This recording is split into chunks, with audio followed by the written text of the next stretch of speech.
Alright, let's talk about something that's both fascinating and a little unsettling. A SpaceX rocket is on a collision course with the moon. Yes, you heard that right. A piece of human-made debris is about to crash into our lunar neighbor, and it's happening this week. But here's the thing, this isn't just a random space accident. It's a moment that forces us to think about the bigger picture of space exploration and our growing footprint in the cosmos. First, let's set the scene.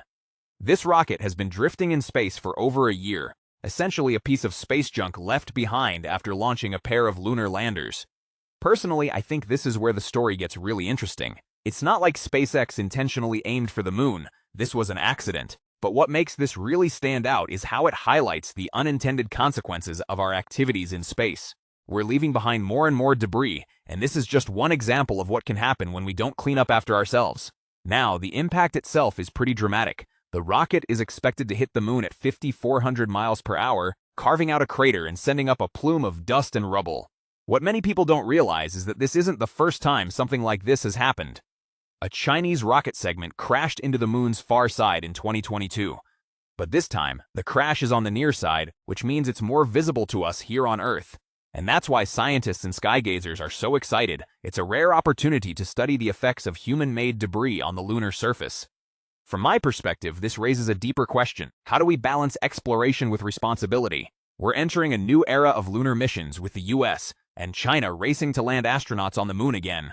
Companies like SpaceX and Blue Origin are vying to provide the landers for NASA's Artemis program.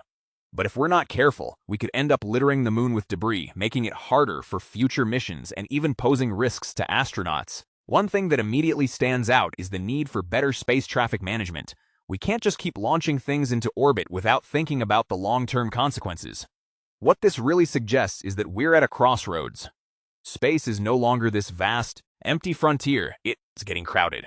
And as we push further into the cosmos, we need to start treating it like the shared resource it is. Personally, I think this rocket collision is a wake-up call. It's not just about the crater it'll create, it's about the precedent it sets. If we don't start taking space debris seriously, we could end up with a lunar environment that's less pristine and more hazardous. A detail I find fascinating is how scientists are using this event to study lunar impacts. The crater, though small by cosmic standards, will provide valuable data about how the moon's surface reacts to collisions. And the plume of dust? It's not just a pretty sight, it's a chance to study lunar geology in real time. But here's the kicker, this is also a test run for future scenarios. If we're going to have long-term bases on the moon, we need to understand how debris impacts could affect them. If you take a step back and think about it, this event is a microcosm of our relationship with space.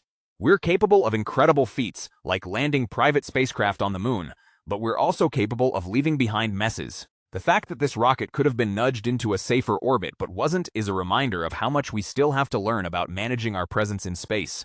So, what's the takeaway here? In my opinion, this collision is more than just a spectacle, it's a call to action. As we look to the moon and beyond, we need to think not just about what we can achieve, but about how we achieve it. Space exploration is inevitable, but so is the responsibility that comes with it. Let's make sure we're not just reaching for the stars, but also taking care of the cosmic neighborhood we're moving into. What do you think? Is this a turning point in how we approach space, or just another footnote in our exploration story? Let me know in the comments below.